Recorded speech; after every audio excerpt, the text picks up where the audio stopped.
Hey guys, welcome to Start From Scratch, and today we are going to talk about idioms and phrases black and white, blow hot and cold, body and soul, by fits and starts and between the cup and the lips. So let's start. तो आज हम इस video में 5 और idioms के बारे में जानेंगे.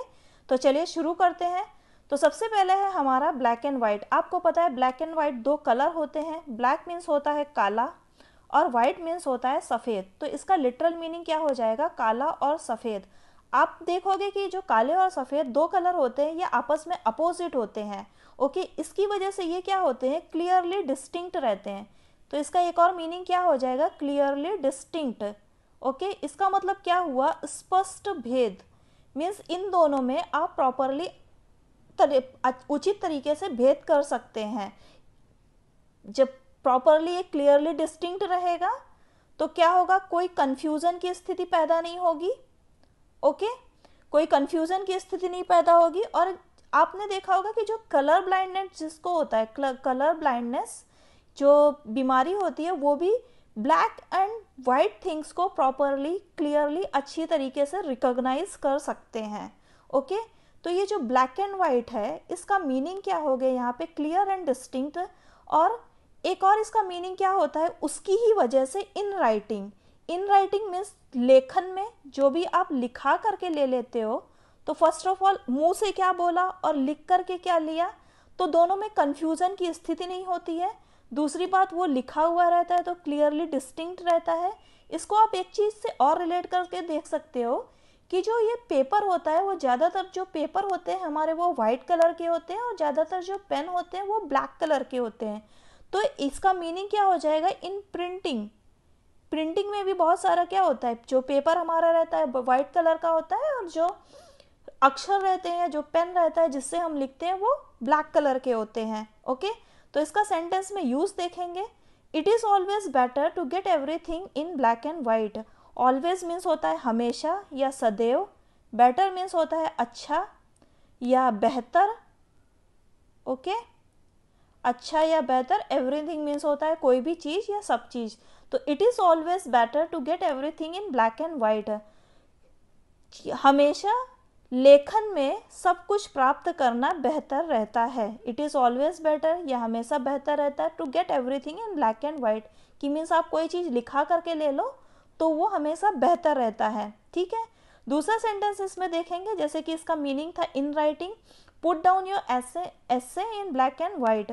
तो जो तुम्हारा एसे है या जो निबंध है, इसको हम हिंदी में बोलते हैं निबंध, उसको लिख करके ले लो. ओके, तो इसका मीनिंग क्या हो जाएगा कि अपने निबंध को लेखन में रखें या लिख करके रखें. ओके, इसका एक और मीनिंग कौन सा होता है? जैसे होता है कि ये सिचुएशन और किसी इश्यू को रिफर करता है. SITUATION, वहाँ पे भी हम ब्लैक एंड वाइट का यूज़ करते हैं. जैसे कि कोई सिचुएशन हो गई, जैसे कि अगर हम एक एग्जाम्पल ले लें, she saw things in black and white. Okay, तो she saw things in black and white means वह उसने चीज़ों को ब्लैक एंड वाइट में देखा. ब्लैक एंड वाइट का मतलब सेम हो गया वहाँ पे ही कि क्लियर एंड डिस्टिंक्ट. और एक सेंटेंस अगर आप और देखो कि but this isn't a simple black and white affair. Means ये ब्लैक एंड वाइट मामला नहीं है. मीन्स क्लियर और स्पष्ट मामला नहीं है. तो हर तरीके से आप देखेंगे जो ब्लैक एंड वाइट का मतलब होता है क्लियर एंड स्पष्ट. इसीलिए इसका जो लीगल डॉक्यूमेंट्स में भी इसको यूज़ किया जाता है, मीन्स रिटर्न में. और एक चीज़ और बोली जाती है कि जब 18th सेंचुरी में जब अमेरिका में सिविल वॉर हो रहा था, तब क्या हुआ था कि जो ब्लैक्स थे और जो वाइट पीपल थे उनके बीच में हमेशा इश्यू रहता था. मेजर और माइनर कोई भी इश्यू को लेकर के हमेशा डेडलॉक हो जाता था. ब्लैक अपने को करेक्ट सिद्ध करने में लगे हुए रहते थे और वाइट जो रहते थे वो अपने को करेक्ट सिद्ध करने में लगे होते थे. लेकिन अगर हम रियल लाइफ में देखें तो इसका मतलब ये नहीं है कि एक रॉन्ग है और दूसरा गलत है. अगर आप सिचुएशन में देखें तो रियल सिचुएशंस क्या बताती है कि means it is not necessary one person is right and another is wrong. हो सकता है कि दोनों अपनी अपनी जगह पर सही हो. Means black and white, in black and in white. Okay, तो things are different in black and white. समझ में आ गया? नेक्स्ट हम देखेंगे. नेक्स्ट है हमारा blow hot and cold. Blow means होता है फूंक मारना आप फूंक मारते हैं किसी चीज़ में, तो ब्लो मीन्स होता है फूंक मारना, और हम यहाँ पे झटका भी बोल सकते हैं इसको। हॉट मीन्स तो होता है आपको गर्म, जो आग को शो करता है, और कोल्ड होता है ठंडा। ओके, तो जैसे कि अभी यहाँ पे देखो मैंने एक इमेज डाली हुई है, इसमें माइंड की दो सिचुएशन है कि means blow hot and cold, ये पानी को दर्शाता है। कोल्ड जो है वो पानी जैसे ठंडा होता है, और जो होती है आग होती है हमारी गर्म रहती है। यहाँ पे ये ब्लो का मतलब आप देखो, अगर नहीं समझ में आ रहा होगा तो इस फोटो में देखो कि इसका मतलब होता है फूंक मारना। ओके, तो ब्लो हॉट एंड कोल्ड मतलब गर्म और ठंडा झटका देना या गर्म और ठंडा फूंक मारना। ओके, ये इसका लिटरल मीनिंग हो गया। बट इसका अगर हम मेटाफोरिकल मीनिंग देखें तो इसका क्या मतलब हो जाएगा, हैविंग नो स्टैंड, मीन्स कोई भी स्टैंड नहीं है।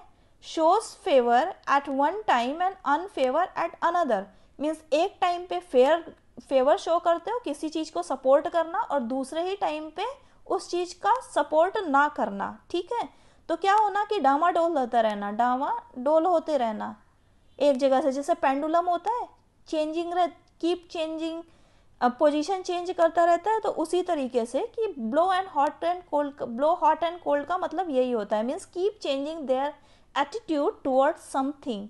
इसका मतलब क्या हो जाएगा, कीप चेंजिंग देयर एटीट्यूड, और keep changing attitude ATTITUDE towards something, means किसी चीज के प्रति अपना वो जो एटीट्यूड चेंज करते रहना। देखो यहाँ पे जैसे है B favourable and unfavourable at the same time, एक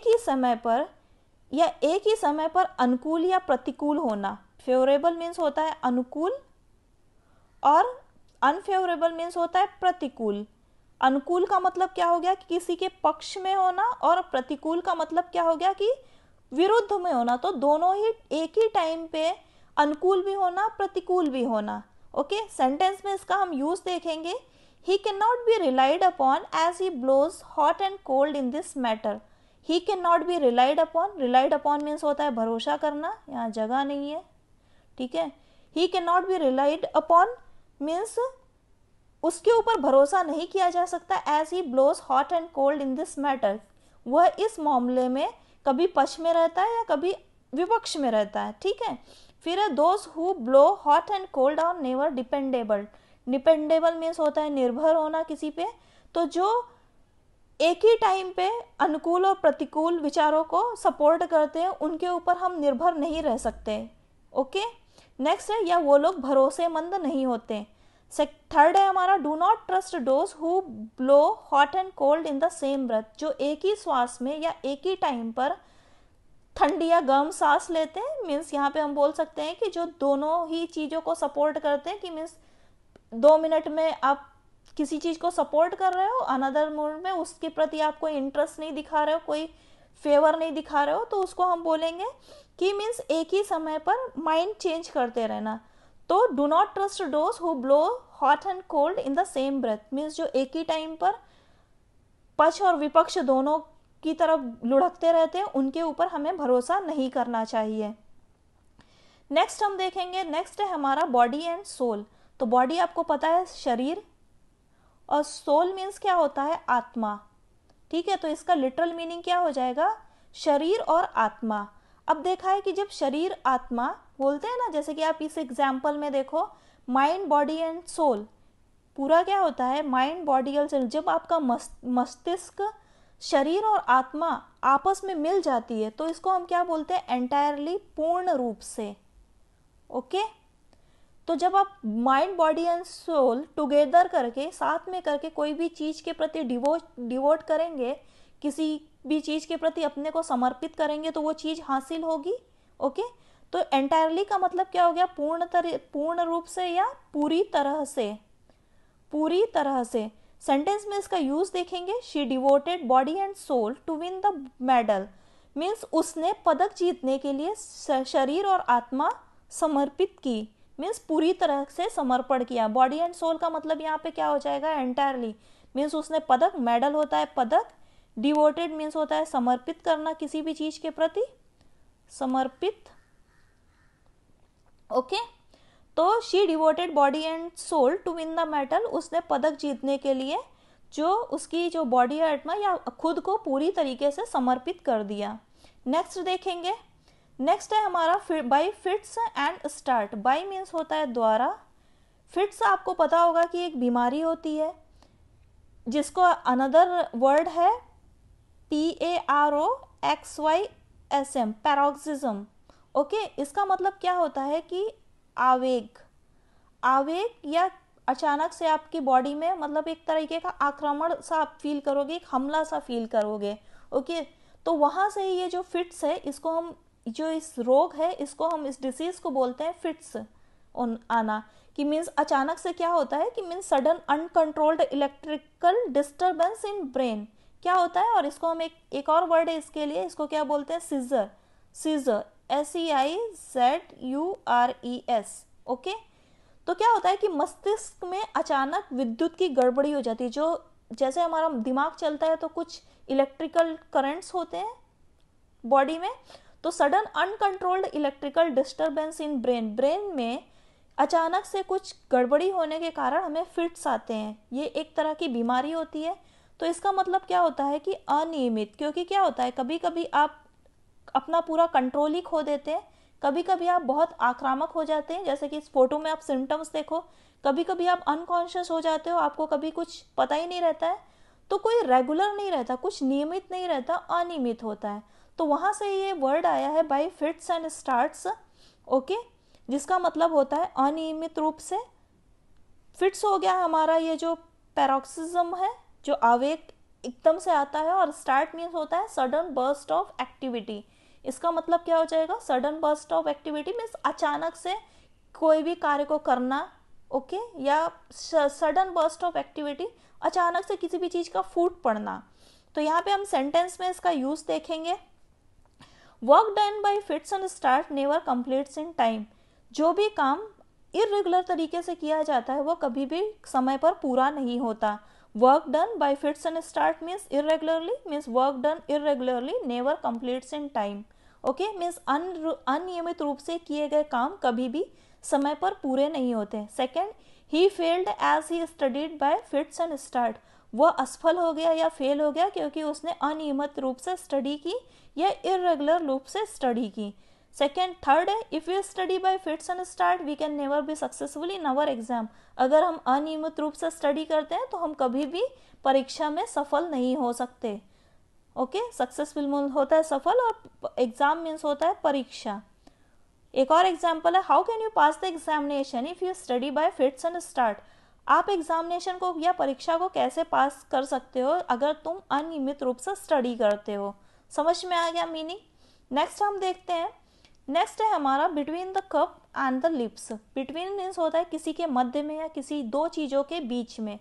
तो इसका मतलब क्या हो जाएगा, बीच में, बिटवीन हम दो चीज़ों के लिए यूज़ करते हैं और अमंग बहुत सारी चीज़ों के लिए यूज़ करते हैं। तो यहाँ पे क्या है, between the cup and the lips. Cup and lips दो चीज़ें हैं तो इसके बीच में हमने बिटवीन।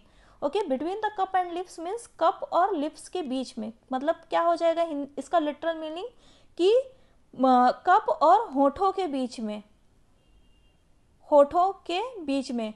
ये हाफ फ्रेज है, ये एक प्रोवर्ब का पार्ट है। इसका जो फुल सेंटेंस है वो कैसे है कि many a slip between a cup and the lip. Many a slips और slip between the cup and the lips. तो ये पूरा एक प्रोवर्ब है। इसका मीनिंग क्या होता है, on the point of achievement means उपलब्धि के बिंदु पर। मीन्स जब आप किसी चीज को प्राप्त करने के बहुत ही नज़दीक हो और उसी समय पर कुछ हो जाए, तो यहाँ पे क्या बोलेंगे, उपलब्धि के बिंदु पर। पॉइंट मीन्स होता है बिंदु या उपलब्धि की प्राप्ति पर, प्राप्त होने के एकदम नज़दीक पर। ओके, तो जैसे कि आप यहाँ पे देखो, इस फोटो में देखो, एक ये फोटो है, यहाँ पे देखोगे कि ये कप है और ये लिप्स है। सडन बीच में क्या होता है, दोनों के बीच में एक टाइम गैप होता है। उस टाइम गैप में कुछ भी हो सकता है। तो ये क्या शो करता है कि between the cup and the lip means आपका जो कप आप जब लिप्स तक ले जा रहे हो तो उसके बीच में जो टाइम गैप होता है उसके बीच में कुछ भी हो सकता है। मीन्स समथिंग एडवर्स में occur at that last moment. Okay, वहाँ पे मतलब कुछ भी हो सकता है। तो ये उसको शो करता है। सेंटेंस में इसका यूज देखेंगे। Until I got the appointment letter in hand, I was not sure of the posting as there were slips between the cup and the lips. Okay? तो जब तक मुझे अपॉइंटमेंट लेटर नहीं मिला तब तक मैं यह श्योर नहीं था अपनी पोस्टिंग के बारे में, क्योंकि बहुत सारी चीज़ें घटित हो सकती हैं लास्ट मोमेंट पर। ओके, मीन्स उस टाइम गैप के बीच में। तो इसका मीनिंग क्या हो जाएगा, मीन्स समथिंग एडवर्स में occur at the last moment, और there is many a time gap between occurrence of two events. Okay, दो चीज़ें घटित होने के बीच में जो टाइम गैप होता है तो वहाँ पे कुछ भी हो सकता है। ये जो फ्रेज है इसका ओरिजिन के पीछे एक स्टोरी है। एक ग्रीक माइथोलॉजी में एक राजा रहता है, उसको वाइन का बहुत शौक रहता है, तो वो अपने एक एस्ट्रोलॉजर को बुला करके पूछता है कि इस बार मेरे खेत में कितना मतलब अंगूर ग्रो होगा। तो बताता है कि अंगूर तो बहुत ग्रो होगा लेकिन आप उसे पी नहीं सकते हो क्योंकि तब तक आप जिंदा नहीं रहेंगे। तो वो उसको मतलब तब अंगूर की पैदावार बहुत अच्छे से होती है, और उसके बाद में जो राजा होता है वो अंगूर की मदिरा बनवाता है और उसको पीने के लिए बैठता है। तब वो उसको बताता है कि देखो तुमने जो भविष्यवाणी की थी वो अब गलत सिद्ध होने जा रही है क्योंकि मैं मदिरा पीने वाला हूँ। तब वो जो सीयर रहता है, या जो सीयर भी होता है एस्ट्रोलॉजर, जो मीन्स भविष्य के बारे में बताते हैं, तब वो बोलता है कि there is a slip between the cup and the lip. Means जब आप पीने जा रहे हो तो उसी के बीच में, मीन्स टू इवेंट्स होने के बीच में कोई ना कोई घटना घटित हो सकती है। उसी समय क्या होता है, राजा के पास में एक न्यूज़ आती है कि आपके जो अंगूर के बाग है वहाँ पे जो जंगली भालू है उसने आक्रमण कर दिया है। तो वो वहीं पे ग्लास छोड़ करके, जो मदिरा का ग्लास रहता है वाइन का, उसको छोड़ करके चला जाता है और वो सोचता है कि वो भालू को मार देगा तब आएगा। लेकिन क्या होता है, उसी में उसकी मृत्यु हो जाती है, भालू उसको ही मार देता है, राजा को मार देता है। ओके, तो समझ में आ गया कि ये फ्रेज कैसे आया, between the cups and the lips. तो ये क्या करता है, क्लियर डेस्टिनी को भी शो करता है। अगर आप देखें, मीन्स पावर ऑफ डेस्टिनी को शो करता है कि हमें कभी भी, we should never be sure of success until the last second. हमें कभी भी मीन्स अपनी सफलता के बारे में निश्चित नहीं होना चाहिए जब तक वो हो नहीं जाती है। ओके, क्योंकि there is a many a time gap between occurrence of two events. Okay, क्योंकि मैन तो आप सिर्फ जैसे इसी का एक इक्विवेलेंट है, आप बोल सकते हो कि man proposes and God disposes. PROPOSES, man proposes and God disposes. कि जो मनुष्य है वो सिर्फ प्लान बनाता है और जो भी करना होता है वो डेस्टिनी के हाथ में होता है, मीन्स भगवान के हाथ में होता है। ओके, तो ये जो फ्रेज है इसी से रिलेटेड है। आप बोल सकते हो दोनों का मीनिंग ऑलमोस्ट मोर और लेस सेम ही होता है। अब आप देखोगे एक और ये एक इमेज है, इसका जो ये इस सेंटेंस का, इस इडियम का यूज़ है, होमर ने अपने ओडिसी में भी किया है, और वहाँ पे वो भी ग्रीक राइटर है, ग्रीक माइथोलॉजी में होमर। तो आप देखोगे कि ये जो है, ये क्या रहता है, इसका नाम रहता है एंटिनस, और ये रहता है ओडिसस। ये आप देखोगे मदिरा का पॉट है इसके मुंह में, जैसे ही वो पीने जा रहा होता है तभी क्या करता है कि ओडिसस इसको मार देता है। ओके, तो वो पी नहीं पाता है। तो समझ में आया कि लास्ट मोमेंट पे कुछ भी हो सकता है उस टाइम गैप के बीच में। इतना समझ में आ गया? तो आज की वीडियो में इतना ही। Thanks for watching. If you find the video useful, please like, subscribe and share, and have a great day.